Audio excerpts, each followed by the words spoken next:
welcome to you all to the first episode of Life as We Live It, a podcast where we discuss everything that we face in our day-to-day lives.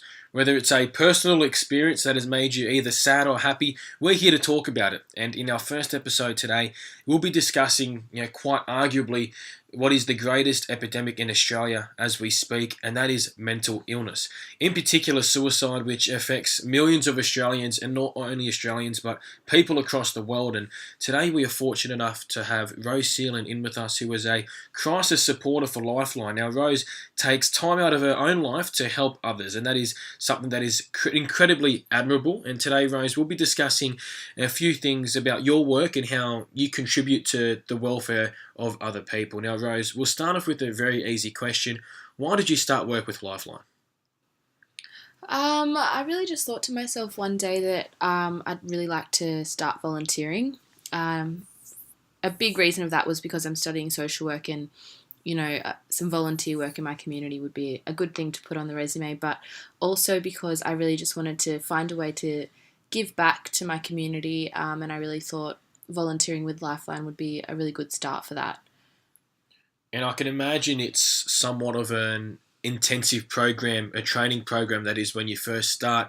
Talk to me about, maybe at the start of the year when you first went into Lifeline, your first day, what you felt and what you went through to sit here as a support counsellor for people. It's funny, actually. I really went into it quite naively, thinking, as it's volunteers based, I just thought I'd really be straight onto the phones. I thought it would be a bit more casual than a proper full-time job. However, it was really quite intensive, the training program. So once you actually got accepted and, you had your interviews and things like that, then you were accepted into the training program, which consists of once a week, a 4-hour session. And then outside of those sessions, we would have to go online and do our own learning modules, and a ton of role plays were included in that. And you were really recommended, to contact people and do role plays over the phone and things like that. So, yeah, there was a lot of training involved. So now that you are a support counsellor, or a crisis supporter, I should say, what does a typical day for you look like? In my shift. So in your shift, when you're at your computer, or maybe when you're walking to Lifeline, how do you somewhat prepare or get into that mental space, and then what does a day look like for you? Yeah, well, it was actually quite nerve-wracking to begin with, because once I was accepted into the training program, and they really helped us a lot of the way through that. It was about a 10-week training program, and then it became quite real that I'd be on the phone to, real people, and they weren't just role plays. So it was pretty nerve-wracking for me. But now I've gotten myself into quite a good routine. I wake up in the morning and I know I need to be in a good mental space to really give the people that are contacting Lifeline the best call possible. So how do you create... I'm trying to find the ways to articulate this, but I can imagine for someone like myself who's quite sensitive, I'd be creating somewhat of an emotional connection with the people who call in. So I can imagine that's something you shouldn't be doing. So how do you create that distance where you're just there to listen and just there to talk?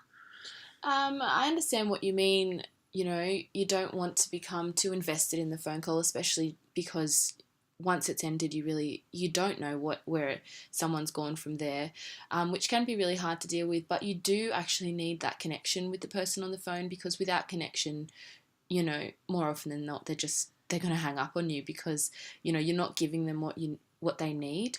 So it is really important to have that. However, Lifeline give us specific frameworks where we need to connect with the person, but we also need to navigate the phone call, because we can't be talking for hours on end, unfortunately. And so, you have the connection, and it's really more about having that empathy to really be able to connect with them, and then focus on trying to relieve that distress that they really have in their crisis, and then, ending the phone call and deciding next steps for them.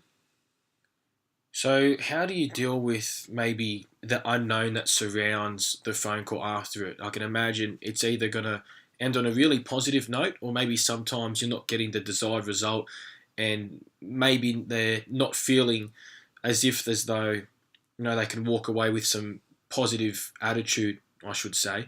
Is it hard, that unknown that surrounds it, despite the work that you do? Um, Coming into it, I really thought that it was going to be a big, a big thing for me, not really knowing once that person's ended the call, especially if it's been a really difficult call. But, you can tell once you're on the call the stress that they have when they answer and the way that they leave you when they're hanging up the call. So it normally 90% of the time it's always really great. And even if you've just managed to stop the person from maybe crying, it's a huge accomplishment, and it's a really great feeling. But not always do you feel super confident, and there's so much support around you at Lifeline, and there's we have an in-shift supervisor, so I might be sitting alone in that booth, but I know that I'm not on my own when it comes to any extra help that I might need, and I can always, someone is just walking distance away or a phone call away for me to talk with them.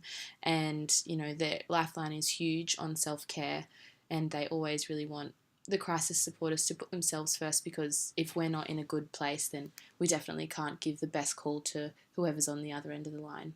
And Rose, last question today. Talk to me about that feeling when you walk out of Lifeline, knowing that you've quite possibly saved someone's life, or at the very least changed it. I can imagine it's incredibly rewarding. Yeah, it is. It's a really great feeling, and it's really hard to explain, because every shift, there will be a call maybe that stands out from the others as being quite difficult, or it might have been a really hard shift altogether, or it's just they're all very different. But at the end of it, there's so much support around you, and more often than not, you have helped a little bit, and it's a huge accomplishment for me. And leaving Lifeline, I'm based in the city, so I'll be walking to the train, and I often find that I can't really wipe the smile off my face, because it's quite euphoric for me, really.